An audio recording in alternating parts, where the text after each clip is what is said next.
देखिए, वेग के विचार से अभिक्रियाएं कितने प्रकार की होती है।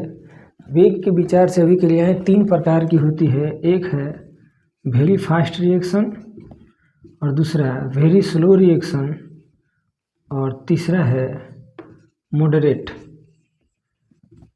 ये रिएक्शन इतना फास्ट होगा कि इसके वेग को हम लोग माप नहीं सकते हैं। जैसे precipitation reaction, neutralization reaction very fast reaction कहलाता है। वेरी स्लो रिएक्शन क्या है कि ये रिएक्शन इतना स्लो होगा, जैसे हाइड्रोजन और ऑक्सीजन से मिलके जल का बनना या लोहे में जंग लगना। ये रिएक्शन इतना धीमी गति से होगी कि हम लोग इंतज़ार नहीं कर सकते हैं। मॉडरेट रिएक्शन, मृदुल अभिक्रिया, इन दोनों के बीच की अभिक्रिया है। यानी कि विचार से, वेग के विचार से अभिक्रियाएं कितने प्रकार की? 3। ठीक। बेरियम क्लोराइड के विलयन में थोड़ा सा H2SO4 डाल देने पर क्या बनता है?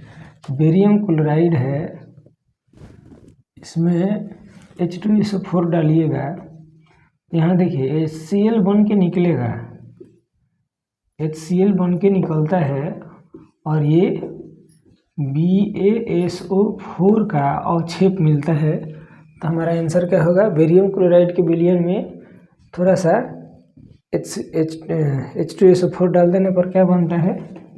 BaSO4 का अवक्षेप मिलता है। ठीक है। प्रथम कोटि की अभिक्रिया के वेग स्थिरांक की इकाई क्या है? प्रथम कोटि की अभिक्रिया के वेग स्थिरांक की इकाई है टाइम इनवर्स, यानी कि इसको हम लोग पर सेकेंड, ये प्रचलित है ऑप्शन में, पर मिनट, पर आवर लिख सकते हैं। नेक्स्ट, इथाइल एसीटेट का जल अपघटन किस अभिक्रिया का उदाहरण है?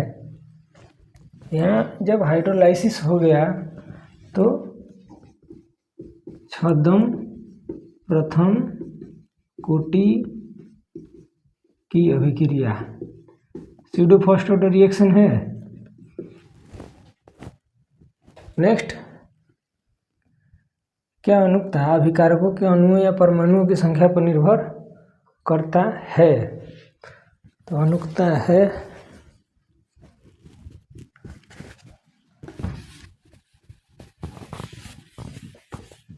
इसका आंसर क्या होगा? हाँ। नेक्स्ट, किसी अभिक्रिया में भाग लेने वाले, देखिए अभिकारकों की कुल संख्या और एक होता है अभिकारकों के घातों का योग। यहाँ किसी अभिक्रिया में भाग लेने वाले अभिकारकों की कुल संख्या को क्या बोलते हैं?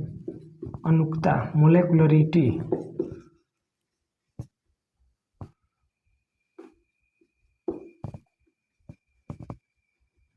मोलेकुलरिटी। क्या अभिक्रिया की अर्ध आयु अभिकारक के प्रारंभिक सांद्रण पर निर्भर करता है? इसका आंसर होगा प्रारंभिक सांद्रण पर निर्भर नहीं करता है। नेक्स्ट, क्या ताप बढ़ाने से प्रभावकारी टकरों की संख्या बढ़ जाने से अभिक्रिया का वेग? देखिए, प्रभावकारी टकरों की संख्या में वृद्धि होने से अभिक्रिया के वेग में वृद्धि होती है। इसका आंसर क्या हम लोग लिख सकते हैं? हाँ, ठीक है।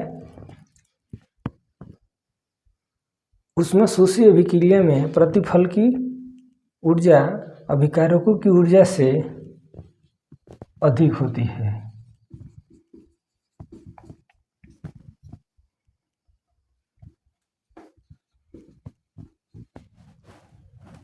ठीक है। क्या अभिक्रिया के ताप में वृद्धि होने पर अणुओं की गतिज ऊर्जा घट जाती है? देखिए, जब अभिक्रिया के ताप में वृद्धि होगी तो अणुओं की गतिज ऊर्जा घटने के बजाय बढ़ती है, तो घट जाती है। आंसर होगा इसका नहीं, बढ़ती है। प्रत्येक 10 डिग्री ताप पर अभिक्रिया का वेग कितना हो जाता है? दोगुना या तिगुना। दुगुना हो जाता है। रेडियो सक्रिय तत्वों का नाभिकीय विखंडन। रेडियो सक्रिय तत्वों का विखंडन किस कोटि की अभिक्रिया का उदाहरण है? आंसर होगा इसका प्रथम कोटि की अभिक्रिया, फर्स्ट ऑर्डर रिएक्शन। अर्हणीय समीकरण ज्ञात करने, अर्हणीय समीकरण से सक्रियण ऊर्जा ज्ञात करने का व्यंजक लिखना है। लिखिए log K2 by K1 is equal to EA by 2.303 R T2 minus T1 by T1 into T2। वेग इतना दिया है, इसमें पूछ रहा है कि इस अभिक्रिया की कोटि क्या होगी। 1 + 2 = 3। कारण कि जब अभिक्रिया की कोटि पूछे तो यहाँ इसके पावर को जोड़ दिया जाता है। प्रथम कोटि अभिक्रिया का अर्ध जीवन काल ज्ञात करने का व्यंजक या सूत्र क्या है? इसमें प्रथम कोटि की अभिक्रिया का अर्ध जीवन काल होगा T½ = 0.693/K। यहाँ पर 2 फार्मूला आया, इस पे बहुत सारे न्यूमेरिकल बनते हैं, इसका रिवीजन कीजिए।